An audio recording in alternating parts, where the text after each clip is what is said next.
vang hian nghe min hriat reng min hruai zel thin le katan hian Fianrial Fakna hun kan lo thleng le ta a tun trum hian I hlu ni ti hla hmangin Pathian Fakna le ama choi moina nei dun le don ang o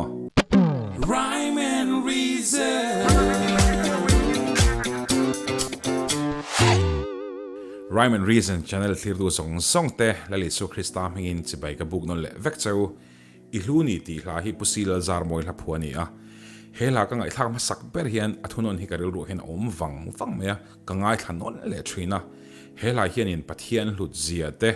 hmangaihna le hruaina ropui zia te phok chhuak ne hleng ka hria ropui ka ti takzet hela ka ngai thak apiang ka karil ru om chu Mihring hi engemaw ni hriat reng thin ni sam number pariat na tiang khan zo na hiran in zo zia thin nia Fianrial Fakna khanin hmasa bera khan testimony to karon share to kha kain te khin dan per thin chu liso Krista zeti te zingami Judai Iskariot ne khan kan ni ka te khin fo thin ani po khan liso Krista phatsana ashala atopa phechona nun boil tu kha anun kha ti top ta helani chutiang bokchon ke nge po hian lali so Krista ka phatsana ka shala chutiang bokchonin ka du than na ngein suala ka pilbo sana hming ka ti chia ke manun nge ka ti cheboka atopa phechon ke nge po hi kanun na ti top hial du na thinlung ka puthin he channel kaltlang hian Pathian ropui na alo ni thei tak mielin hei kan share lok nge khang hun thima kom lai khan kanun na hi ti top ka she reng lo ti top tumin voi ni voi thum vel ka be ve to a ka ngai tu hianin karel ru om lian per chu pakhat na chun za na in thlashun na in kil toy na ni tin chu ba ka chuanin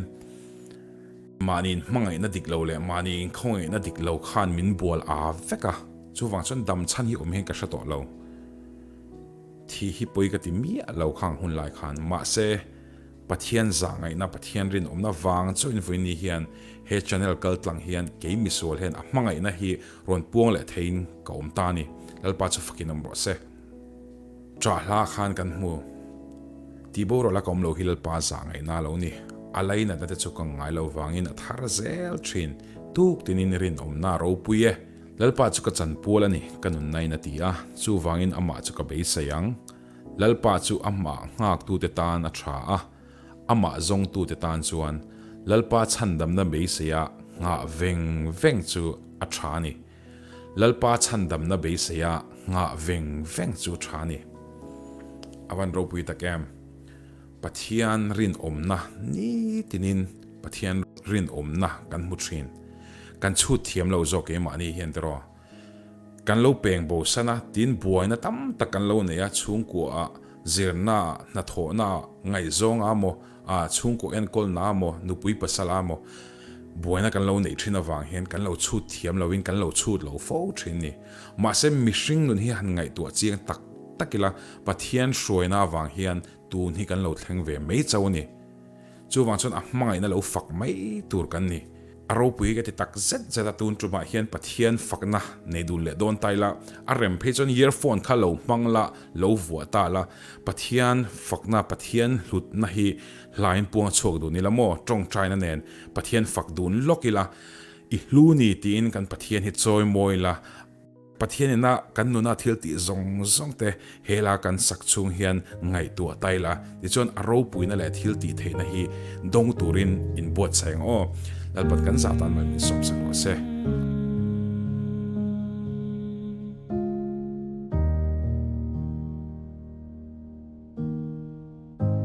ithil ti te ka ngai tua chang hianin iring nom min mutir kei trong kai lo hi chanem lovin trong kai lo mai la in na tho min mutir it thul si lo hmangaihna hi ka dam chung hla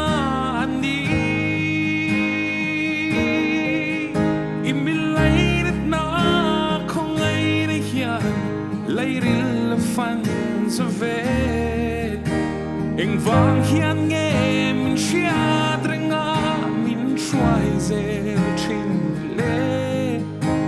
ka tan hian o in hlu ani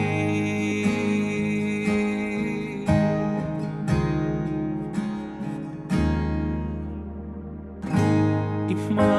hian chuan tu reng nei lovin thin lung cha po tak le fellow trin kan ni ka thlir le trin ka thiam le fin te ka in bu kling mo lo i rong bola i hmangaihna hi ka dam chung hla ani i milai na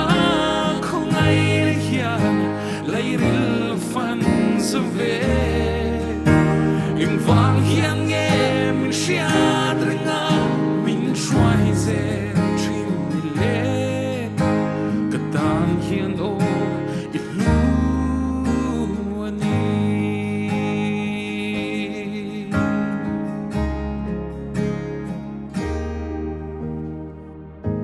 ka zuyang che ka dam chung ni zong hian i man tan tin karon nin hlan ne ke ma hian kal tlang se i na tho chu chu ka ngai lu be thildang ngai i hmangaihna hi ka dam chu hla ani i milai na khawngaihna hian leiril fan sa ve eng vang hian nghe mi hriat renga min hruai zel thin ni le ka tan hian o i hlu ani i hmangaihna hi ka dam chung hla ani i milai na khawngaihna hian leiril fan sa ve eng vang hian nghe min hriat renga min hruai zel thin ni le ka tan hian o i hlu ani ka tan hian o i hlu